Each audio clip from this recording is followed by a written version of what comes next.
Jake, we have episode one out.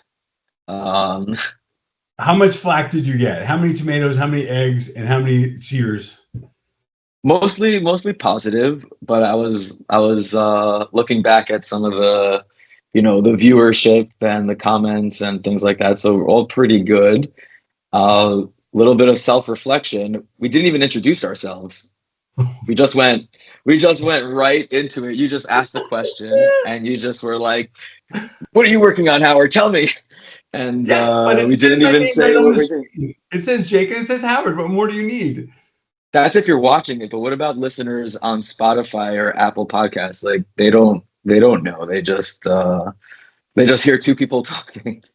So let's do a small intro, right? We don't really have a name for this podcast yet, or really what we're doing. So I'll just say my name is Howard Schulman, and I've been practicing marketing for almost 10 years. And before that, I was a lawyer. Take that for what you will. So just don't trust anything I say, basically. That's funny. Well, I'm Jake Levan. I'm Canadian, so I get to apologize for all my marketing mistakes. I grew up in the biggest oil company and the biggest FMCG company, and then I moved to Israel. I've been doing technology, and I started in marketing. It was the softest of the degrees that I could get, and I found myself a job, which was incredible. And then I've been playing between marketing and sales for the last 20 years, which is a lot of fun. It's been really a super experience here, trying to always keep on cutting edge, but having to be measured in dollars. So not just the marketing and the fun, but also measuring the outputs on the dollars and cents. So that's where I So come from. so that has been a trend for, I think, when at least when I started, well, about ten years ago, was always, especially in the demand gen side, you have to like focus. Every dollar spent had to produce specific pipeline. But have you noticed that there's a little bit of a shift because it's getting harder and harder to produce that dollar, and the budgets are smaller too. So what do you think about this shift towards branding and this You idea know, of you need to invest in your company? So because no one's ready to buy, right? There's a level of people that are ready to buy, but most of your market isn't, or they're not convinced yet, right? So how do you justify that dollar? so I think that's great because we're going to bring on someone who's very hot on that as a Ah, guest you here. caught my segue. You caught my Well, little segue there. I have very strong ideas on this. In that, if you can't measure it, then we always put it into brand, and then we always Yeah. say, "Oh, it's going to pay off in the long term." I think that's a little bit loosey goosey. I do obviously there is some aspect that there's a brand affinity, and I come from a Procter and Gamble background where we had five brands playing in the same Yeah. area at five different price points. So there is that measure, but I think that we probably give ourselves a little bit too much slack here. So I wanted to think that there's more accountability and that we should probably start with the brand. There's a new term. The term of the week is brandformance. So I think that we should look at how a better brand on demand when you do your demand initiatives can pay out. So I think that's where I would take it. But we've got a special somebody waiting to join us. Right, we do. We have our first guest on our second episode of this podcast, someone who's very who we've worked very closely with, and very excited to welcome on the podcast. It's Gaby Young. Gaby Young, ladies and Hello! gentlemen. Woo! Gaby. Welcome. This is so much fun. I'm so happy to be here. Um, I'm honoured. I'm honoured to be on your second episode. That's a big deal. First guest. Second episode, First first guest. guest. Wow, It wow. wasn't even a debate. It was like we started this and it's like Gabby's gonna be the first guest. So Well, because you know that's the only way to get listeners. Well, you're a very popular person. you're so agreeable, Gaby. And so I'm really excited that you're here because I had the great fortune of working with you for a few years. I know probably for you felt like a long time. We were just talking about brand. And when we worked together, you were always making sure that what we did actually had some coherence and looked like it was presentable. So maybe just give a bit of a background in that about your experience, and then we'll take it maybe into this topic of brand and your feeling and experience of the role of brand in this brand and demand arena. Sure. Well, I'm really pleased that this is the topic. I have been working with huge enterprise companies for the past almost 20 years, not giving away my age, but almost, maybe even more actually. Brands from Burger King to Orange Mobile, if anyone remembers who they are, Samsonite Luggage, Credit Suisse Bank, HSBC, some of the biggest banks in the world, some of the biggest insurers in the world as well. And the reason you've all heard of their names is because they have strong brands, right? And yes, there are all different ways. How do we market? How do we measure it? How this and that? But the importance of just thinking of a brand and what comes to mind when you think of this brand, right? You worked at Procter and Gamble. You said you were working with maybe 5 different brands in the same same shelf, right? And what Yeah. makes Susan from Golders Green, London, buy this laundry detergent over this laundry detergent? If brand wasn't involved, they'd just go for the cheapest one, I guess, right? So I think it's super important to support all the rest of the activity. So if we're thinking about demand, the heavily measured activity, all of that is going to be very difficult without a strong brand to begin with. So that's my intro It's there. strong statements. Yeah, I've I've been mostly focused on demand generation and marketing operations and the whole go-to-market flow over onto sales. So it is more dollars and cents, but I'm starting to lean more towards the power of brand as well, just in what we do together, Gabby. So I'm starting to see that it does pay off. When you're investing in brand, you are getting a little, I don't want to say little or a lot, it's still early days to quantify, but especially on these large brands, they invest in their brand because they know they're getting sales. So we're also starting to see an investment in brand might has a long tail effect of production of demand. Can I challenge that twofold? Go One ahead. is Yeah. I think that we have this term brandformance, which maybe says that if you do something prettier, it has a better standing. But I think that that's a little bit slack. I mean, the areas you've talked about, banking and laundry detergent, I mean, those are undifferentiated products. If we can really understand what our product and service does that's really differentiated, and we put it right in front of the right person, then that should do it. Our messaging should do it. Now, brand is part of messaging and so on and so forth. I get it. But I'm saying that that's a bit slack. I mean, why are we talking about HSBC branding? It's because the product experience is so commoditized. And so I think that if we're early stage companies, it's our goal to do better positioning and to communicate that in different ways.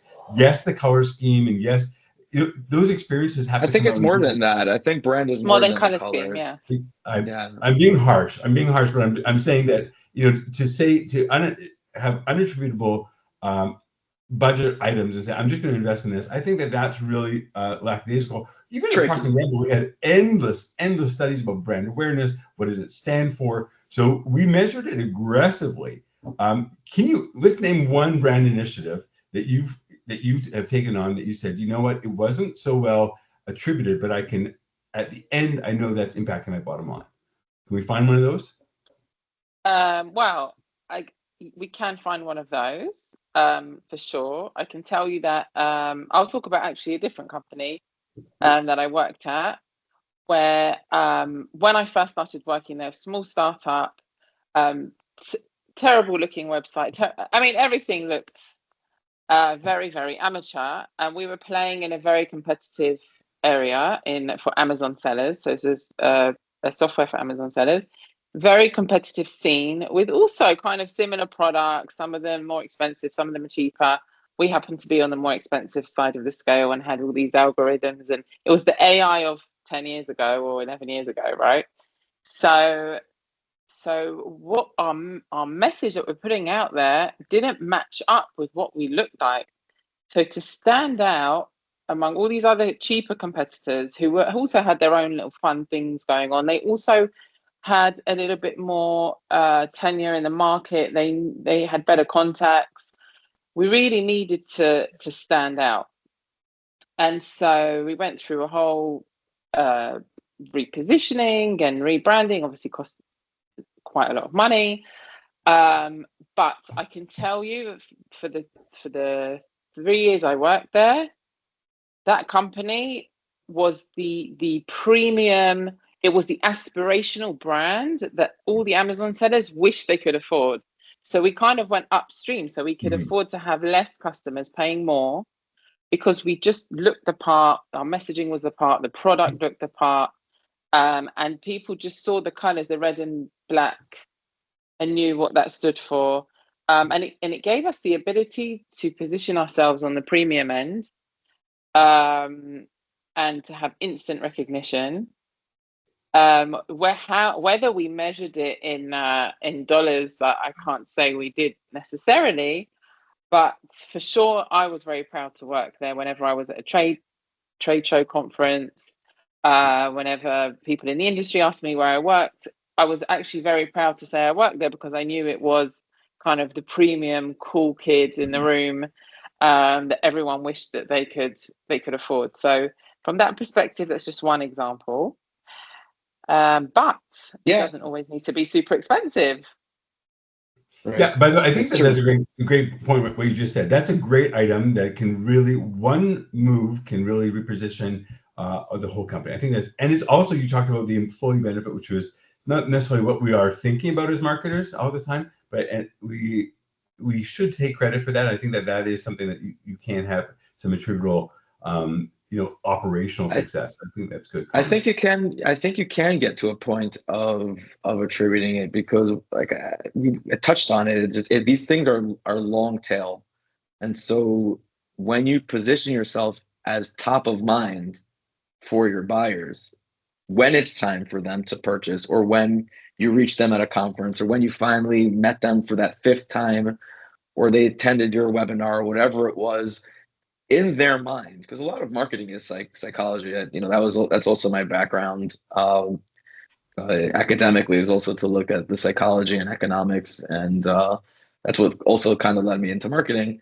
But to keep at the top of mind, that's where the brand and the demand kind of cross over. You're going to be spending in order to achieve that thought leader or that premium position in your buyers' minds. That's where I'm at right now. It's like when you go and buy a t-shirt, right? I know you like your t-shirts. And you can just buy a t-shirt, right? It doesn't really matter. You just buy a t-shirt, or you can buy a Scotch and soda t-shirt, right?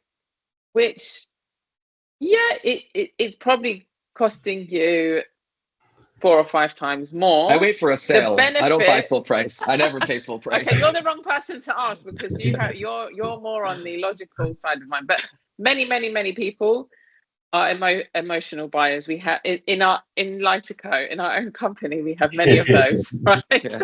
Who will spend 10 times more on something that makes them feel a certain way, even though the product itself is more or less the same, right? Yeah. And they would wear this brand and they wouldn't wear that brand. No, it translates to B2B, I think, as well. Of course, exactly. Your examples, actually, your brand, your webinar attendees, your booth, everything you said there was linked to different demand generation activities.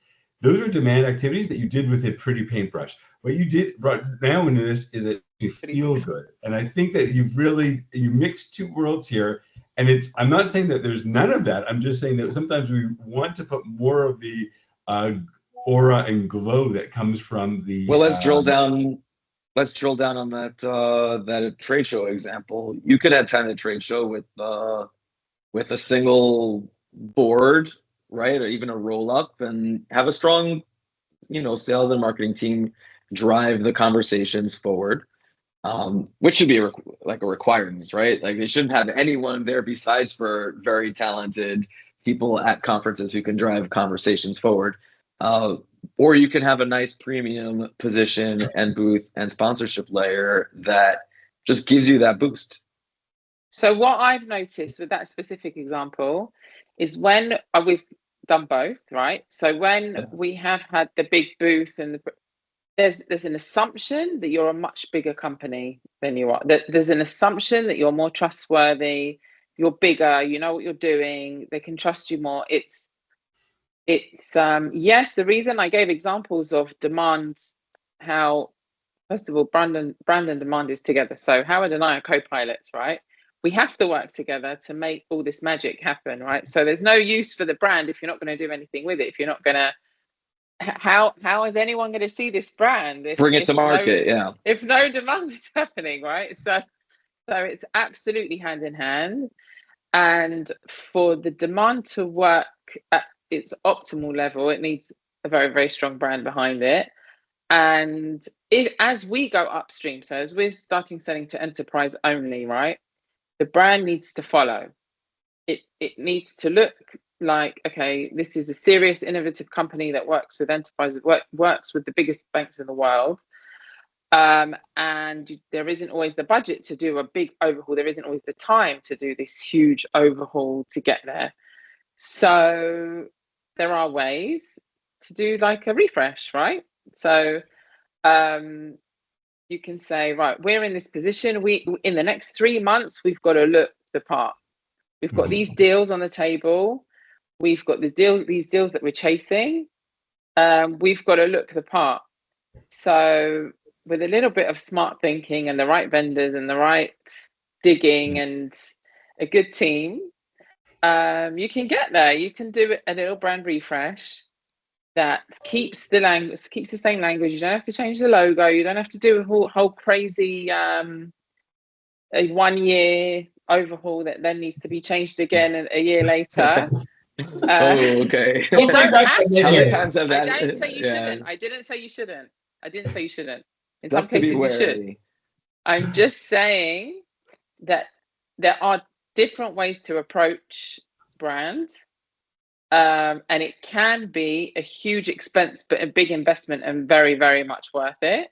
But it can also be a smaller investment when necessary and have a similar effect. And I think it's all to do with who's standing behind that, the team behind it, the vendors you're working with, the understanding where you got to in the brand equity so far as well makes a huge difference, and you know how many risks you can take. So there's a lot around that. But Jake, you've been in the game for a long time. I'd love to hear from you too. Well, firstly, I think that you're a great argument. I think, when you said we can have to double the booth and seem more impressive, that's exactly the trade-off I'm thinking. Like, there probably is a time to do that. At what stage does that come? As opposed to, I'm thinking, go to another show and double the lead count. I mean, and so that is. Well, it depends. It's tough. It's tough. These things come at trade-offs. It's not everyone wants to do both, but they're trade-offs. And maybe you're in the luxurious position that you have to just maintain a certain standard, and that's what HBC has. They have their banking apps. They have all these things, so they just invest in this because they have to maintain their standard. But for growing or fast growing who has new acquisition targets, then it really investing in splitting that booth in half or just having much more guerrilla approach is something else. But I think that you are very wise in your approach, and I think that we've probably made mistakes one way or another, under branding and over branding. Can I ask about a little bit of a change here? Because the brand Gaby Young stands for something about the biggest networking queen there is. There's probably not a Brit who does not know you. There's not a new immigrant that does not know you. There's probably a marketer that does not know you. How is it that you are people talk about building communities and I want to build a community for the brand. How have you built yourself and the brand such a loyal following? What have you done? What is it? Jake, Gaby is friends with the ambassadors. So it's a top-down approach is what you're saying. Well, that's one way for sure. I mean, if you get to know, just knowing Jake and Howard is enough. But so thanks there for that. But first of all, everyone has their hobbies, right? I'm not into knitting. I'm not a DJ. I didn't do haven't set up yet a course on the side like some have here. My hobby is networking, building communities, and usually it's a little bit selfish because the communities I've built are more around my needs in a specific time. And so I find that, especially before ChatGPT, before the AI days, but the best way to get information and to find like-minded people is just, if you can't find them, then start your own. It's like, I don't really know many people doing B2B SaaS marketing in this specific.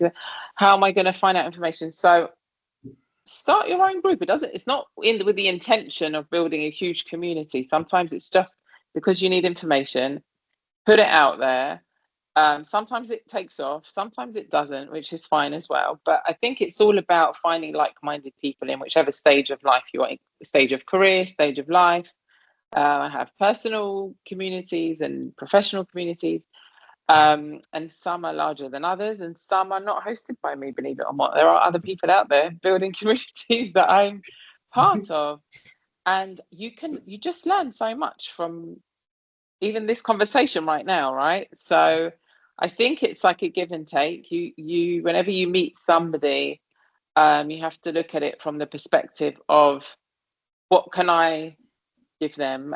What can I share with them that's going to be of value to them? And then how can I learn from this person, that this person also has something to teach me? And I think when you look at it from the perspective of the give and take, and not from the perspective of, I want to be a community builder, that's not my role. I have a job. This is just like a hobby.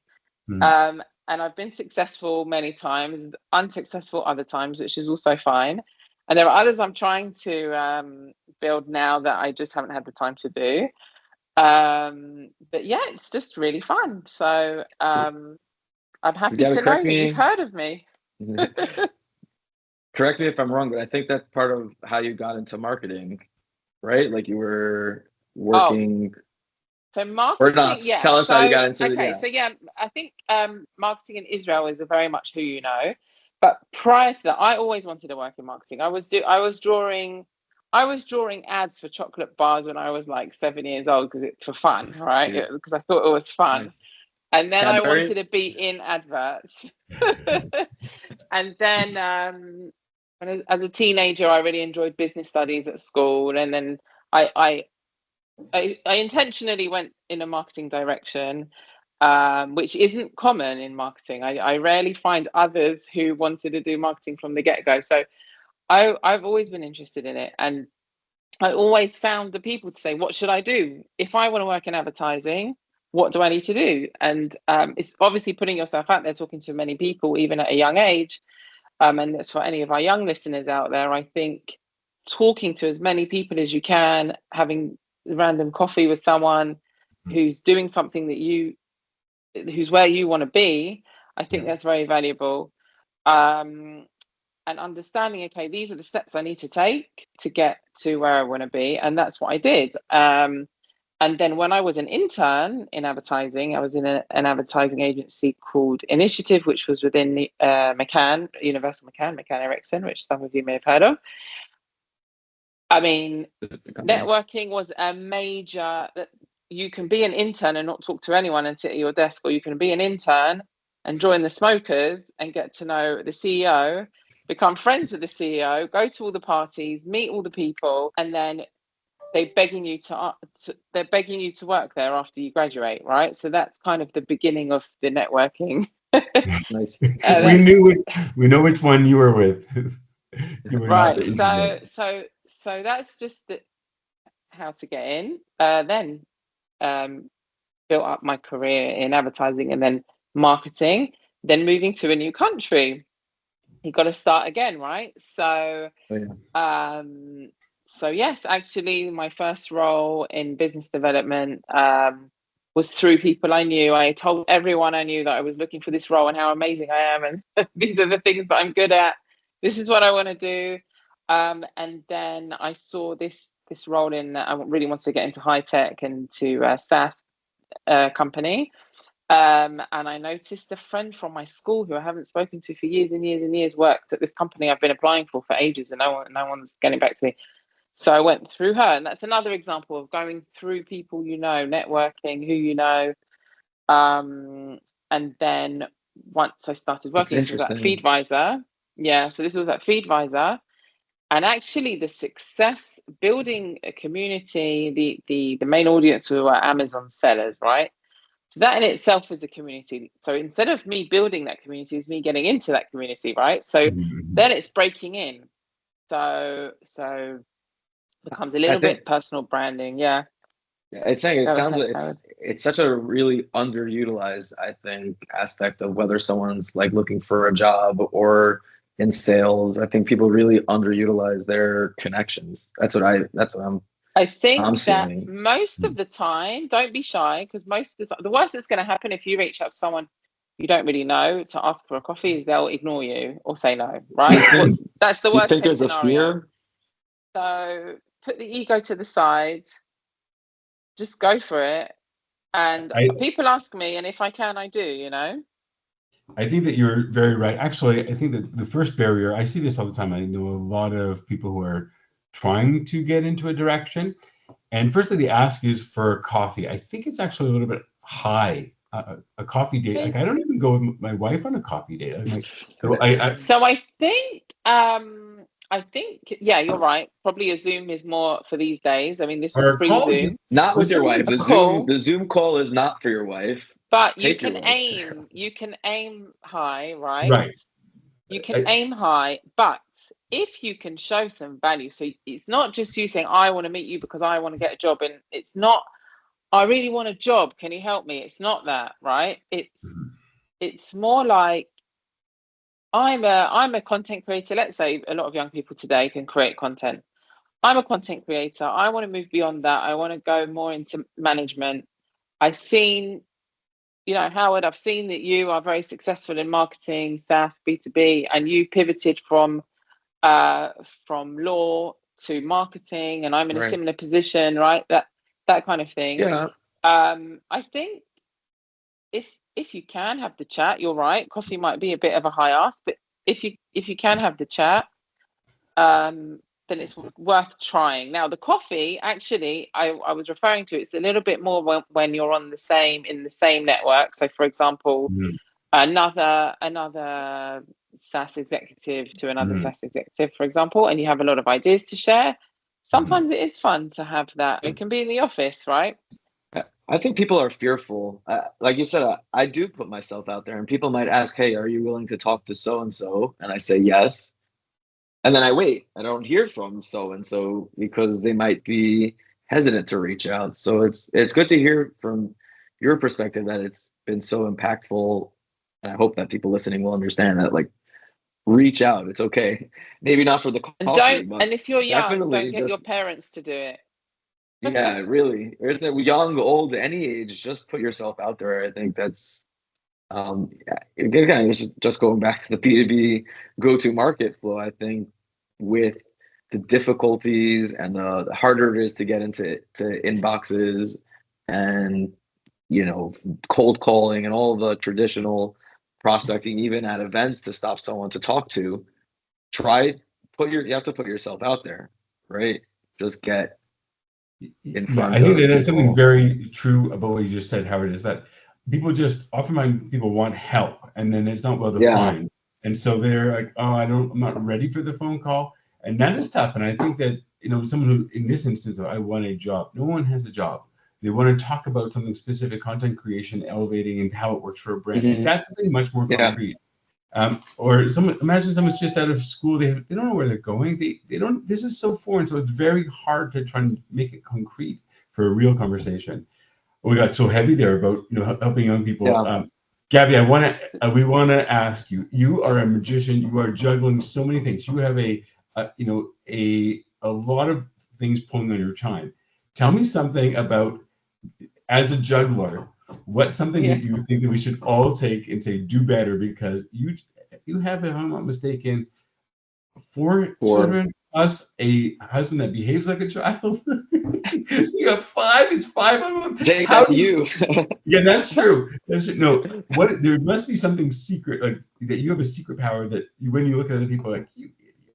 You must have some superpower of how you manage things much more efficiently than the rest of us. Well, I have to say I learned a lot from you, Jake. About on the outsourcing front, I think you used to push me in the direction of outsourcing, and eventually I took note. So obviously, the things that you are less good at, that someone else can do better than you, in a faster time than you, I think is worth outsourcing. There are as many things that I'm good at. There are many things that I'm not so good at and don't have time for. So that's one. And I think if you with those balls, right? If you imagine that some of them are glass balls, this is an analogy I heard somewhere else. I'm not going to claim it, but if you imagine that some of those balls are glass and some of them are rubber balls, right? Then every so often, and the glass balls are the things that can't drop, and the rubber balls are things that every so often, if one of them drops, it's not going to be the end of the world. So if you look at things from that perspective, sometimes it's a little bit easier to manage, and then That's a great also insight. understand that each thing has its time. So like, I'm quite impatient sometimes, and I want everything to happen now, and I want to do everything now, and I want to be going to the gym and building a personal brand and amazing at work and a great wife and a great man, all of these things. And then sometimes you have to take a step back, which is why holidays, vacations, if you haven't taken any vacation days recently, it's good to sometimes take a step back and say, right, where are my priorities? And then sometimes reprioritize. And I think then things start to fall into place when you have a little bit of clarity. Yeah. That's great. What is one thing that we probably are still doing that we should outsource? What's one thing that, maybe on the screen or maybe a listener might think about? Geez, I didn't think about that. One thing that we're all doing that we shouldn't. That we should probably outsource. It was something that you freed yourself of. It could be even temperamental. Oh, folding laundry, although that's not... Folding laundry, yeah. and I think content creation is very, very time consuming, and sometimes it's tempting to do it ourselves, and I do sometimes do it myself. But there are some amazing content creators out there and they're also great tools. I mean, they're great tools that I'm using a lot, that I'm heavily using tools. But eventually, even once you master those tools and you understand the process, you can just teach that process to someone else, or an agent, an AI agent, or a person. And it's like, build a process, use the tools, build a process, pass it on, and then start a new one. And I think if you can follow that routine, you're in for the winnings. I need to learn about the laundry. What is the laundry process that you built? I mean, do you really want to know what this is? Is the place for it? It's probably find a babysitter who's not too expensive. Then offer them some extra money per basket, or folding per basket, not per hour. It doesn't work per hour. Then you end up paying for a lot of hours. Right.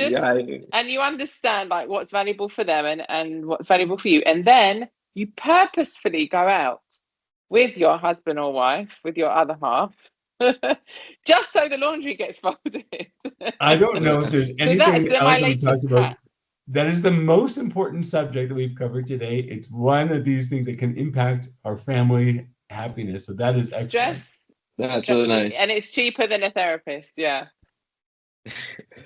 Gaby, we kept you on longer than we thought. Thank you for the conversation. I think before we wrap it up, we want to put this to our guests. Me and Jake, we just kind of, like, I don't know if you saw the post. We were just like, let's just record our marketing rants. And so this is kind of organic, this podcast. Do you have any name suggestions? When you listen to marketing podcasts, or when you're out there listening or seeing content on LinkedIn, what's something that you wish you saw more of or heard more of? And we're trying to gather as many ideas as possible and kind of grow with our audience. I think the podcasts I like are the ones that cut the bullshit, basically. So there's one, cut the bullshit, maybe. But if you don't want to be so awkward and you want to be more specific about what we're talking about the topic, Right. I think, am I allowed to use tools to think of ideas? All right, let's try without. I think something about cutting through the noise. I think marketing is very noisy. There's a lot of chat, there's a lot of AI stuff, there's a lot of marketing stuff.